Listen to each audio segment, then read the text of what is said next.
Le principe des activités que je vais vous proposer, c'est que vous pouvez les faire à la maison avec le matériel que vous avez déjà à la maison. Personnellement, j'ai pas mal de choses achetées, trouvées, chinées dans des brocantes à mon cabinet.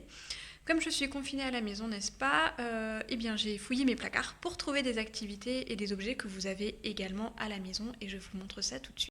Alors voilà ce que j'ai trouvé dans mes placards et que vous trouverez probablement chez vous, au moins pour une partie. Bien sûr, les ergothérapeutes ont peut-être déjà un petit peu de ressources et fabriqué des choses, mais les trois quarts, vous les avez à la maison.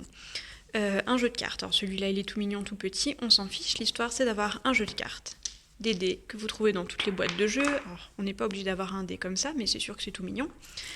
Des clés. Alors, surtout, n'hésitez pas à avoir un trousseau le plus grand possible. On commence peut-être pas par le trousseau très très grand, mais en tout cas, au fur et à mesure, ça peut être très intéressant. Parce que aller chercher une clé avec une seule main, hop, pour aller la mettre bien comme il faut pour aller la mettre dans la serrure, c'est parfait. Et moi ce que je fais, ça c'est ma petite astuce à moi, c'est que je mets des couleurs pour les reconnaître plus facilement. Ça c'est un jeu de petits chevaux duquel on utilisera uniquement les pions tout à l'heure. Et ça tout bêtement c'est des pinces à linge puisque j'ai un magnifique étendage à linge et des petits vêtements en papier que vous pouvez aller trouver sur internet et imprimer tout simplement, ou alors vous pouvez aussi très bien faire la même chose avec vos chaussettes, voilà. Et le dernier exercice que je vous propose, c'est un exercice entre guillemets papier-crayon, c'est simplement une feuille comme ceci. C'est un exercice créé par une autre ergothérapeute qui a aussi beaucoup de ressources et beaucoup d'idées, et donc une idée que je lui ai piquée et dont je vous parlerai tout à l'heure. Voilà, alors la première des choses à la limite, c'est que vous pouvez jouer, tous les jeux de société sont propices à des manipulations et à l'entraînement de la motricité fine, ne serait-ce que parce que ici vous allez, moi je le fais en plus avec une main donc c'est super intéressant, vous allez hop, placer vos pions, hop, on les replace et qu'on va aussi lancer le dé.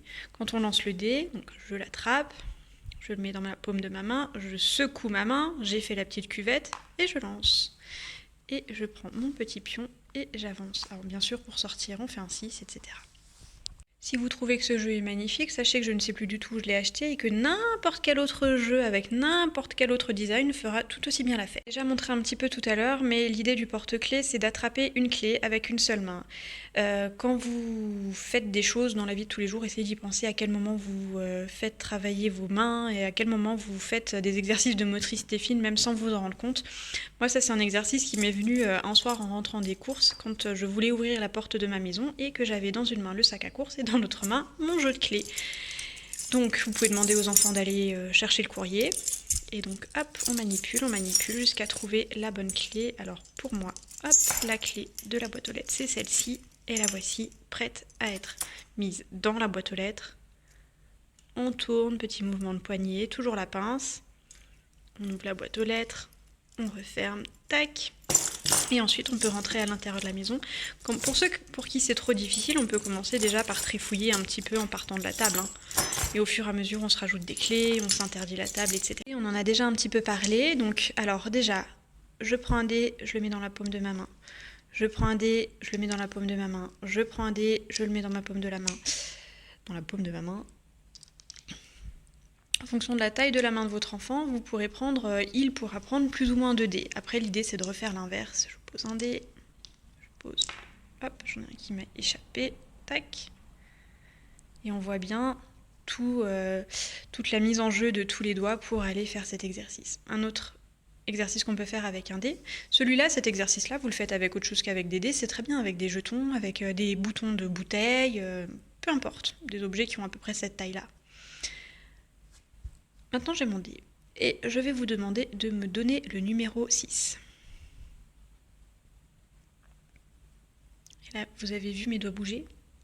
Cartes. Distribuer les cartes, c'est très intéressant. Quand on distribue les cartes, là j'ai une façon de le faire, on est bien d'accord.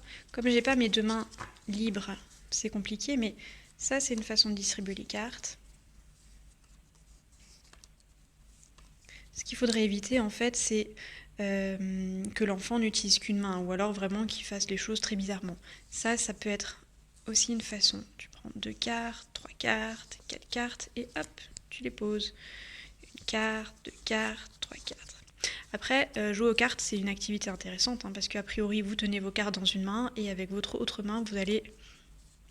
Là, comme elles sont toutes petites, hein, je peux me permettre des manipulations dans la main. Avec les cartes plus grandes, c'est un peu plus compliqué, mais avec des cartes, on peut faire plein de choses. Vraiment plein de choses. Et après, on est toujours aussi libre de faire un exercice de retournement. Voilà. Les jeux de cartes sont pleins de ressources et du coup, tous les jeux permettent de travailler la motricité fine, les jeux de cartes, les jeux de dés, les petits chevaux, tout ce que vous voulez. L'activité dont j'ai aussi envie de vous parler, c'est accrocher du linge. Donc ça, on peut aider maman, papa à la maison et en même temps travailler la motricité fine. Les pinces à linge, c'est assez merveilleux pour ça. Dans un premier temps, on peut aussi déjà simplement s'entraîner à accrocher les pinces à linge quelque part. Et par la suite, évidemment, on peut accrocher du linge, du vrai linge ou des petites robes, des petits pantalons que vous avez imprimés depuis l'ordinateur et que votre enfant peut aussi avoir préalablement découpé lui-même. Et voilà, donc pour accrocher du linge, ce que je vous conseille, c'est d'utiliser donc les deux mains. Je vais chercher un pantalon, hop, et avec mes deux mains, tac, je l'accroche. Il est bien entendu que quand votre linge est sec, vous pouvez tout à fait le décrocher et ranger tout cela. Ranger fait toujours partie des activités. Ranger et préparer un jeu fait partie des activités parce que c'est aussi un moment où on manipule pas mal et que c'est toujours très intéressant de manipuler. Si votre enfant a du mal à distribuer les cartes, vous lui faites distribuer 2 cartes et vous distribuez les 8 autres, etc. Toujours rester à la mesure de ce qu'il est capable de faire, ne jamais aller jusqu'au dégoût ou au refus de l'activité, c'est vraiment quelque chose qu'on veut éviter. On travaille à son niveau et on y va petite touche par petite touche et on augmente les difficultés à mesure. Pour finir, je vais vous montrer cette activité de déliement digital. En fait, il s'agit tout simplement de faire travailler les doigts individuellement, chacun à son tour. Donc je pose un index, un majeur, un annulaire, un petit doigt et je vais faire bouger mes doigts en fonction du nombre inscrit dans la case au-dessus. Donc 1, 2, 3, 4, 1, 2, 3, 4. Alors c'est pas aussi simple qu'il n'y paraît, un petit peu d'entraînement est nécessaire et on avance comme ça jusqu'au bout ou jusqu'à la moitié, peu importe. Alors voilà, un tout petit panel d'activités qu'il est possible de faire pour travailler la motricité fine. Je ne peux pas tout faire dans une seule vidéo, donc probablement que je vous en ferai d'autres pour continuer. À bientôt!